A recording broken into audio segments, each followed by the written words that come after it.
नमस्कार, आप देख रहे हैं इम्पैक्ट लाइव। मैं हूं आपके साथ करुणा तिवारी।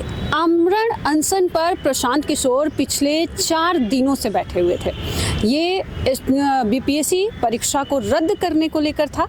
अभी हमारी मौजूदगी वही पटना के गांधी मैदान में है, जहां पर आमरण अनशन पर लगातार प्रशांत किशोर बैठे हुए थे। अब देखिए, आज सुबह की ही बात है जब आप इन तस्वीरों में देख सकते हैं कि किस तरीके से उनके ऊपर बर्बरता से आती है पुलिस और अचानक से वहां से हटाना शुरू कर देती है। अब आपको बता दें कि प्रशांत किशोर यहाँ पर 4 दिनों से बैठे हुए थे आमरण अनशन पर, और उनके साथ उनके समर्थक भी थे। उनके जन स्वराज पार्टी के जितने भी नेता और नेत्रियाँ थी वो भी लगातार यहाँ पर उनके साथ बैठी हुई थी।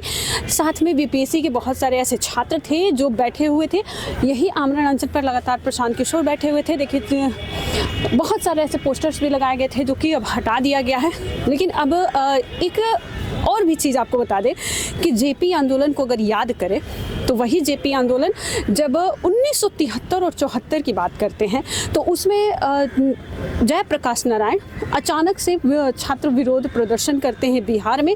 यही चीज़ साथ में 2 जगह पे हुआ था। एक हुआ था गुजरात में, जब गुजरात में वहाँ पर विधानसभा भंग हो गया था, लेकिन बिहार में विधानसभा भंग नहीं हुआ था। जेपी आंदोलन हुआ जो कि 1973 और 74 में हुआ था। और फिर उसके बाद आगे चलकर कुछ सालों बाद इंदिरा गांधी की सरकार गिर गई, आपातकाल पूरे देश में लागू हो गया। वही चीज़ इस बार भी हो रहा है। लेकिन इसके एक चीज़ और भी आपको समझना होगा कि आप इन तस्वीरों में देख सकते हैं कि यहाँ पर जहाँ पर हज़ारों की संख्या में उनके समर्थक छात्र बैठे हुए थे, आज यहाँ पर कोई भी नज़र नहीं आ रहा है। पूरी शांति बनी हुई है। और सबसे बड़ी चीज़ है कि आपको बता दें कि बच्चों पर लाठीचार्ज, अभ्यर्थियों पे 25 तारीख को यानी 25 दिसंबर 2024 को लाठीचार्ज की जाती है। इस लाठीचार्ज में भी आपने देखा ही होगा खबरों में कि किस तरीके से बच्चे जाते हैं आयोग के पास और आयोग के बाहर जाकर बैठ जाते हैं, लेकिन आयोग अचानक से उनके ऊपर प्रशासन द्वारा लाठीचार्ज कर दी जाती है। और उसी लाठीचार्ज की वजह से आपको ये भी बता दें कि प्रशांत किशोर आमरण अनशन पर बैठ जाते हैं। और साथ में आपको ये याद दिला दें कि आज सुबह 4 बजे जब प्रशांत किशोर यहाँ पर सोए हुए थे आमरण अनशन पर, कड़ाके की ठंड है, जहाँ हर कोई रजाई के अंदर है, लेकिन आज यहाँ पर शांति बनी हुई है। जहाँ पर लगातार री एग्ज़ाम की मांग हो रही थी, आज यहाँ पर कोई नज़र नहीं आ रहा है। और कहीं ना कहीं एक चीज़ और दिखा रही है कि प्रशासन आखिर किसके कहने पर इतनी बड़ी कदम उठा रही है। अभी यही वो जगह है जहाँ पे आप तस्वीरों में देख रहे हैं। दूसरे तस्वीरों में आपको नज़र आ रही होगी कि प्रशांत किशोर के ऊपर एक प्रशासन के द्वारा थप्पड़ मारा जाता है। लेकिन आप देख सकते हैं कि किस तरीके से इन तस्वीरों में कि जब आमरण अनशन पर बैठे हुए थे, अचानक से प्रशासन आती है और प्रशासन द्वारा यहाँ पर अचानक से बच्चों के साथ, उनके समर्थकों के साथ हाथापाई हो जाती है। और हाथापाई के दौरान ही प्रशांत किशोर पर भी एक थप्पड़ लगता है, जो कि वीडियो काफ़ी वायरल है, आप हमारे इन तस्वीरों में देख सकते हैं। साथ में आपको बता दें कि जब हमारा देश परतंत्र था तब महात्मा गांधी नील खेती को लेकर वो यहाँ पर आए हुए थे और यहाँ पर अनशन कर रहे थे। चंपारण सत्याग्रह हुआ, तब वहाँ पर जब परतंत्र था तब भी यहाँ पर प्रशासन द्वारा हाथ नहीं उठाया गया था, लाठी नहीं हुआ था, यानी कि अंग्रेज़ों द्वारा।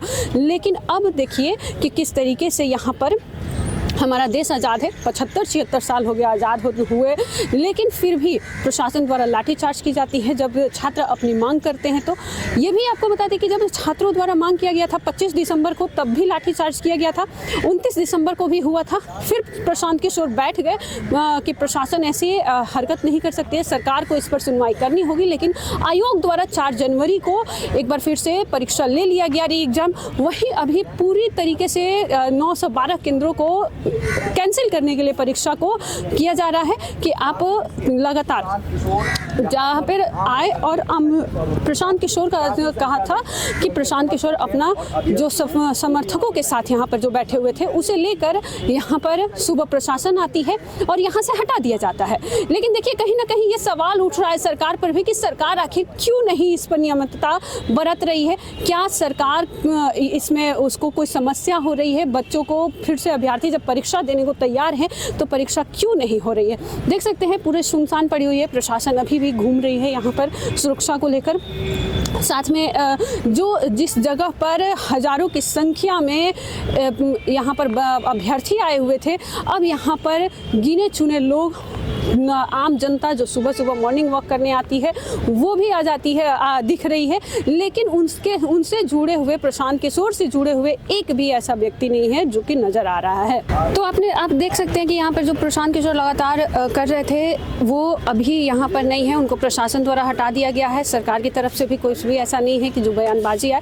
अब देखना यह है कि ये 2025 यानी कि इसी साल विधानसभा चुनाव है, क्या कुछ होता है इस विधानसभा चुनाव में, क्योंकि कहीं ना कहीं ये जो आंदोलन है, एक सत्याग्रह जो थी, आमरण अनशन पर जो बैठे हुए थे प्रशांत किशोर, उनका यही था कि आमरण अनशन जब हो रहा है तो वहाँ पर किसी को भी कोई तकलीफ नहीं हो, यहाँ पर कोई भी यहाँ से बिना तकलीफ दिए हुए वो बैठे हुए थे लगातार 4 दिन से आमरण अनशन पर।